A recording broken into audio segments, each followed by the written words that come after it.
তারাপীঠ মন্দিরে এসে এটা আজকে আমার সাথে কি না কি হয়ে গেল। চলো তাহলে পুরো ভিডিওটা এবার দেখো, তখন সময় ছিল প্রায় বিকেল 5টার মতো। এবার আমি চলে গেছিলাম তারাপীঠে সেই ঘাটে।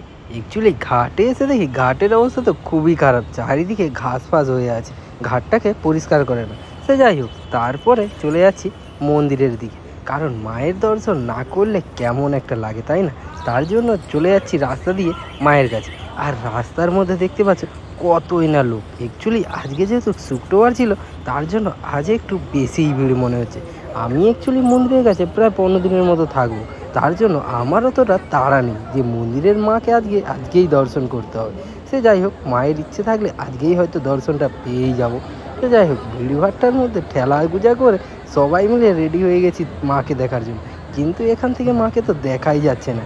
এবার দেখো, এখানে ভিড়টা অনেক হয়েছিল। আমি একটু সাইডটা চেঞ্জ করে ওই যে দেখতে পাচ্ছি মাকে অনেকটা দূর থেকে দেখতে হচ্ছে, কারণ আমরা গরিব মানুষ ভাই। হয়তো আগে ছিল যে গরিব মানুষের কাছে মায়েদের দেখা একটু শীঘ্রই পেত, আর এখন কিন্তু সেটা না। এখন ভাই টাকা থাকলে মাকে সামনে থেকে দর্শন করা যায়। মন্দিরের কাছে ঢোকার জন্য 500 টাকা দিয়ে ভিআইপি লাইন দিয়ে ঢুকতে হবে। আর যদি তুমি 500 টাকা দিতে না পারো, তাহলে তোমাকে সেই অনেক দূর থেকে লাইন দিয়ে আসতে হবে।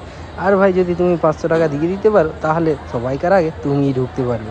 সে যাই হোক, আমার তো সে সামর্থ্য নেই যে 500 টাকা দিয়ে মায়ের কাছে যাব। দূর থেকেই মাকে দর্শন করলাম, যতটা পেরেছি তোমাদেরকেও দেখানোর চেষ্টা করেছি। অ্যাকচুয়ালি এখানে এসে আমার মনটা খুবই শান্তি পেয়েছে, কারণ অ্যাকচুয়ালি এখানে অনেকেই আসে, আমি অ্যাকচুয়ালি এসেছিলাম তারাপীঠে একটা কাজের জন্য। এবার কাজে এসে যখন দেখেছি যে মায়ের মন্দিরের সামনে কাজ হচ্ছে, তখন আর দেরি না করে তাড়াতাড়ি করে কাজ বন্ধ করে চলে গেছিলাম মায়ের দর্শন করার জন্য। আর এই যে জায়গাটা দেখছো, এইটা হচ্ছে মায়ের প্রসাদ বিতরণ হবে। এখানে প্রসাদের লাইন অনেকটা দূর পর্যন্ত, যদিও তোমাদেরকে দেখাতে পারলাম না। এমনি মন্দিরের সামনেটাই দেখো কতই না ভিড় রয়েছে। আর এখানে যদি এতটা ভিড় থাকে, তাহলে প্রসাদের লাইনে কতই না ভিড় হবে। তারপরে ফাইনালি সময় হয়ে গেছে এবার মাকে আরতি করার, তার জন্য কিন্তু অ্যাকচুয়ালি এখানে একটু বেশিই ভিড় হয়েছে। এবার দেখো, আরতির সময় সামনে থেকে যেহেতু দেখতে পাইনি, তার জন্য এলইডি স্ক্রিন লাগানো আছে, এই স্ক্রিনের মধ্যে থেকে অনেকে দেখছে। আর আমিও তার জন্য এখানে দাঁড়িয়ে দাঁড়িয়ে মাকে দেখছি, কারণ ভাই 500 টাকা দিয়ে ঠাকুরের কাছে যাওয়ার মতো আমার এখন টাকা নেই।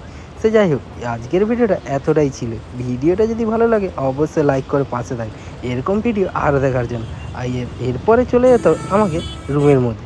আর এই যে হোটেলটা দেখছো, এই হোটেলটার মধ্যেই আমরা রয়েছি, আর এখান থেকে আমার কাজটা হচ্ছে।